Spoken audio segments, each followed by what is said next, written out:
bienvenue chez Reset Your Mind. Vous écoutez le 42e épisode. Aujourd'hui, parlons des décisions business. Comment choisir, comment trancher et comment avancer, même lorsque ça fait peur. Imaginez un instant. Vous êtes assise ou assis devant votre ordinateur, un café à la main. Un email vient d'arriver. C'est un ancien collègue avec une proposition de collaboration. Rien qu'à lire l'objet, votre cœur s'emballe. Cela ressemble fortement à une opportunité en or.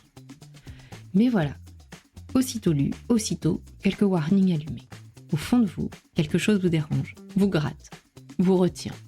Vous jetez un coup d'œil à votre emploi du temps déjà surchargé et cette petite voix commence à chuchoter « ça ne rentre pas. Oui, mais c'est une opportunité en or, je ne peux pas la laisser passer. » Ok, mais ça ne rentre toujours pas. Et ce n'est pas aligné avec ta stratégie. Et vous dites oui, malgré tout.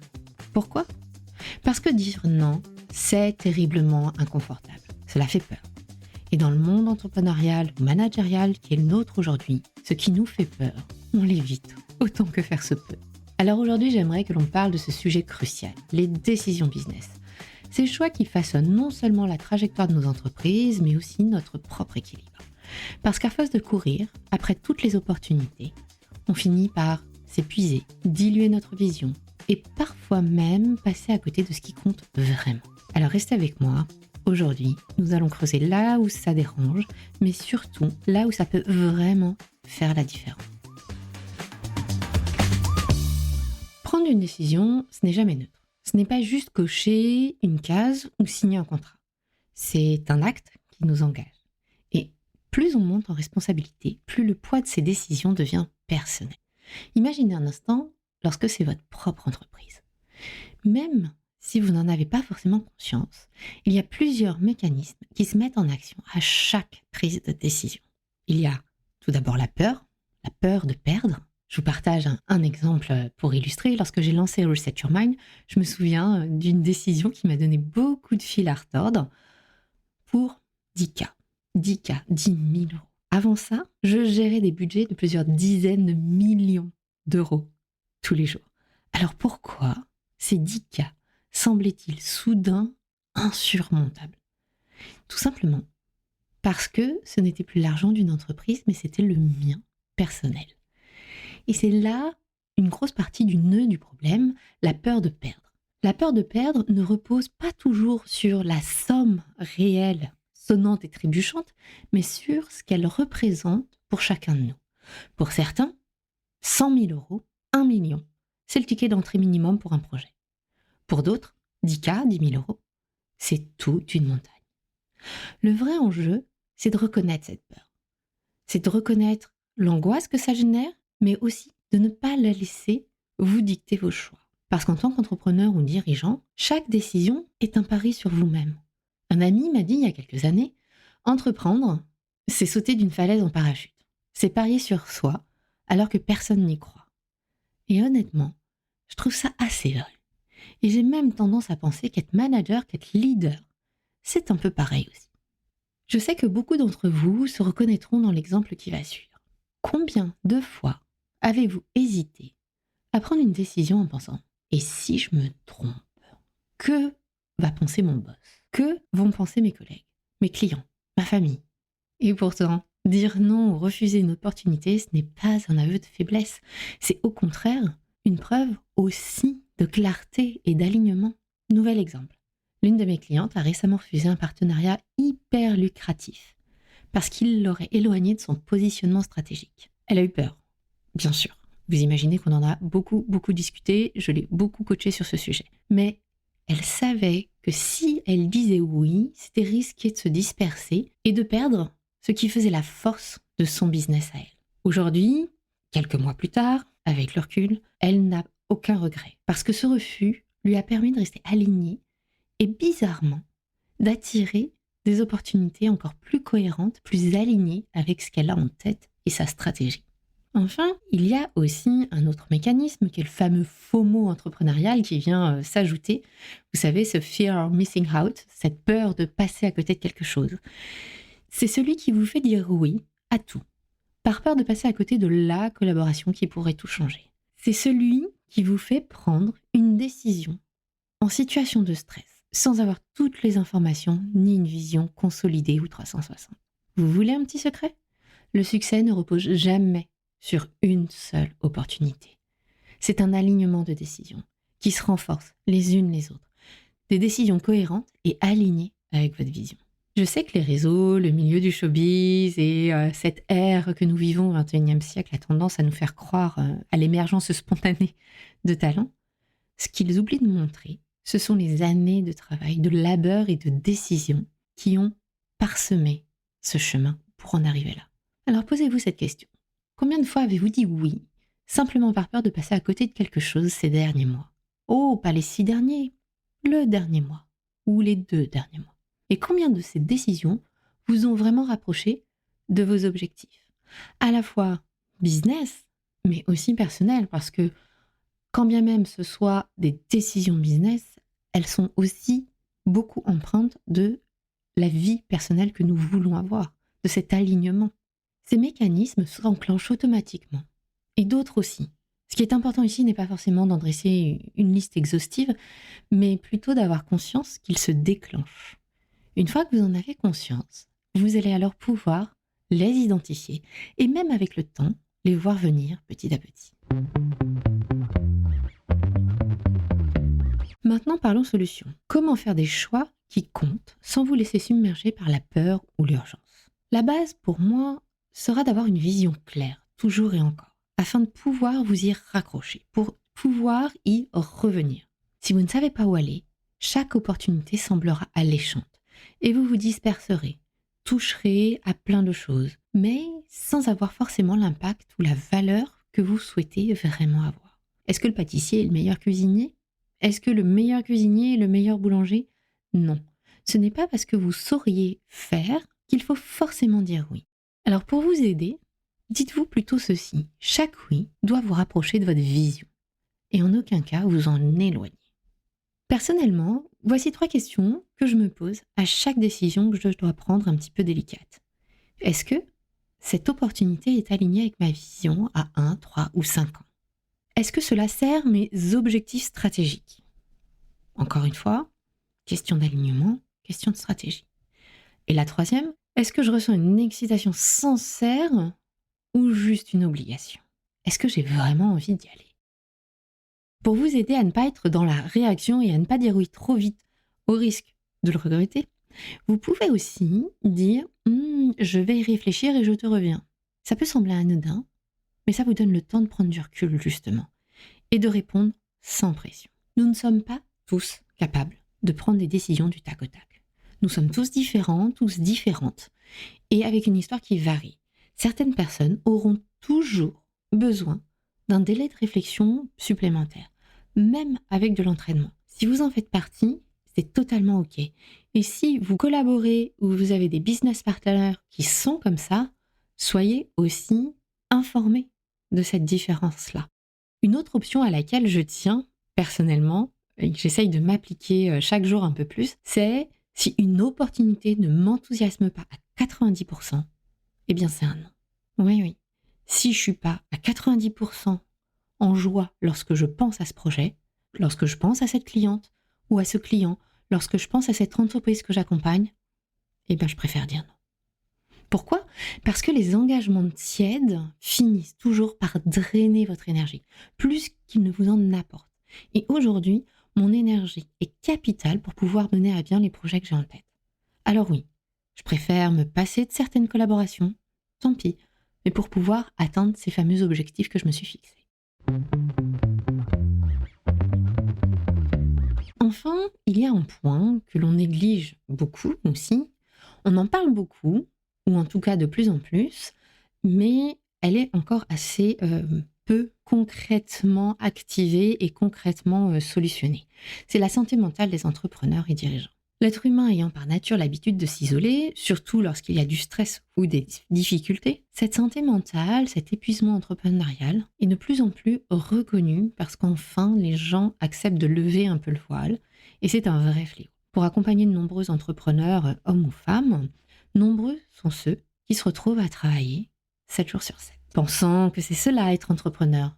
C'est cela la recette du succès, la rançon de la gloire. Mais la vérité, c'est qu'un cerveau fatigué prend les mauvaises décisions. Oui, un cerveau fatigué prend les mauvaises décisions. Car être opérationnel, efficace, c'est aussi apprendre à prendre soin de soi. Et là, je ne parle pas uniquement de dormir, soyons bien clairs. La vie et notre corps, notre humanité, c'est un peu plus que juste manger, dormir, travailler. Je vous ai déjà parlé des fameux 7 types de repos théorisés par le docteur Sondra Dalton-Smith dans l'épisode numéro 13. Pourquoi suis-je toujours épuisée? Si vous ne l'avez pas écouté, je vous invite vraiment à aller l'écouter. Pour moi, ces 7 types de repos ont été une vraie révélation et ils sont devenus une boussole précieuse. Si on fait une petite aparté rapidement sur ces 7 types de repos, il y a bien évidemment le repos physique, à savoir s'accorder des pauses, du sommeil en suffisance, mais il y a aussi d'autres types de repos dont nous avons besoin, qui nous nourrissent, nous redynamisent et nous rechargent. Et surtout, nous permettent de gagner en cohérence et en lucidité. Il y a le repos mental, donc des temps morts, sans écran ni stimuli, qui permettent d'apaiser notre agitation intérieure, justement, et sortir de cet écosystème de réaction, cette urgence d'action toujours plus. Il y a le repos émotionnel, et oui, dire non aux relations toxiques qui sont une charge mentale supplémentaire pour vous et qui vous drainent tout autant, vous ôtent toute énergie ou toute envie. Il y a ensuite le repos créatif, là où on vient nourrir son esprit avec de nouvelles inspirations, de la peinture, une expo, jouer d'un instrument de musique ou tout simplement un coloriage. Oui, oui, testez, vous verrez à quel point cela apaise. Il y a le repos social, principalement entretenu par le fait de passer du temps avec des personnes qui vous élèvent, qui vous nourrissent et vous situent dans cette société, dans ce groupe. Puis le repos spirituel. La connotation religieuse ici n'est pas indispensable, c'est plutôt le fait de se reconnecter à ce qui donne du sens à vos actions, à pourquoi vous êtes là et ce que vous apportez dans cet écosystème qui est le vôtre et dans lequel vous évoluez. Et enfin, il y a le repos sensoriel. Vous savez, cette petite bulle paisible, sans écran, sans son, sans agression extérieure.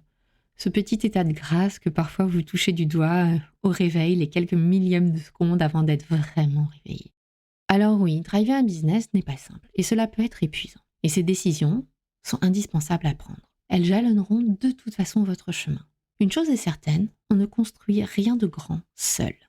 Et c'est l'erreur que beaucoup de dirigeants ou de leaders, hommes ou femmes, font. Croire que s'entourer signifie simplement déléguer ou embaucher, en réalité, s'entourer, c'est beaucoup plus que ça. S'entourer, c'est créer un écosystème qui vous soutient, vous challenge et vous élève. Pas seulement des prestataires ou des partenaires business qui seront impactés par ces fameuses décisions à prendre, mais bien au-delà, avec d'autres expertises. Pourquoi ? Parce que vous allez prendre des décisions en permanence. Et parfois, ces décisions, vous ne voyez pas tout ce qu'elles impliquent. Vous êtes pris dans votre propre biais, dans vos propres filtres, dans vos propres croyances, limitantes ou non, de ce qui est bien, de ce qu'il faudrait faire, de ce que l'on attend de vous. Et avoir un cercle de confiance autour de vous, neutre, par rapport aux impacts de cette décision, c'est comme avoir un GPS qui vous aide à recalibrer la route lorsque vous commencez à dévier. Bien sûr, on va parler d'un mentor ou d'un coach. L'un comme l'autre ne sont pas censés décider pour vous. Au contraire, ils sont là pour poser des questions, celles qui vous obligent à aller au fond de la réflexion, justement, de vous poser toutes ces questions qui potentiellement vous dérangent et que vous n'avez pas forcément envie de poser.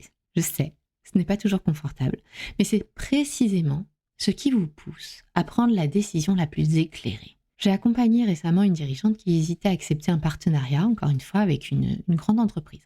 Sur le papier, honnêtement, tout semblait parfait. Visibilité, ressources, opportunités. Mais en discutant avec elle, en creusant avec elle, ce qui la dérangeait, ce qui avait quelque chose qui la coinçait, elle a réalisé que ce partenariat la pousserait à adapter son service phare, son produit le plus important, à des standards qui n'étaient pas alignés avec ses valeurs. Et là, ça a été l'élément qui a fait pencher la balance. Mais pour arriver à identifier vraiment cet écart, elle avait besoin d'un regard extérieur pour voir ce qu'elle risquait de perdre en acceptant. Un regard extérieur, neutre, qui n'avait pas à gagner, quelle que soit la décision qu'elle prendrait. Et elle a fini forcément par dire non et est restée très alignée avec ses valeurs et le business qu'elle voulait avoir. S'entourer, ce n'est pas juste prendre des gens compétents, c'est choisir des personnes qui partagent votre vision, qui osent aussi vous dire lorsque vous faites fausse route. J'ai 3 catégories de personnes, je dirais, qui peuvent transformer votre capacité à décider. Je dirais tout d'abord les challengers. Ce sont ceux qui osent poser les questions difficiles. Pas pour vous critiquer, mais pour vous aider à voir ce que vous pourriez manquer, à voir plus loin. Et ensuite, les alliés émotionnels. Ces personnes qui, sans forcément être expertes dans votre domaine, vous soutiennent lorsque la charge mentale devient trop lourde. Parce que parfois, il suffit d'un café avec un ami ou une amie pour remettre les choses en perspective. Il y a ensuite les exécutants de confiance. Ce sont celles et ceux à qui vous pouvez déléguer en toute sérénité, parce que déléguer, c'est libérer de l'espace mental pour les décisions qui comptent vraiment. Et si vous avez du mal à déléguer, posez-vous cette question. Est-ce que je préfère tout faire moi-même et m'épuiser, ou est-ce que je fais confiance à quelqu'un pour m'aider et avancer plus vite? Je sais que beaucoup d'entre vous se reconnaîtront dans ce piège de tout superviser. Ce sentiment de devoir tout vérifier, tout valider, parce que personne ne fera aussi bien que moi. Mais soyons honnêtes, cette approche est un aller simple vers l'épuisement. Alors, mon conseil ici, c'est commencer petit, déléguer une tâche, un projet, un domaine et observer. Et puis petit à petit, vous verrez jusqu'où vous avez envie de déléguer, jusqu'où c'est confortable pour vous et où ça devient inconfortable. Enfin, il y a quelque chose que l'on s'autorise trop peu rarement en tant qu'entrepreneur, dirigeant ou cadre dirigeant.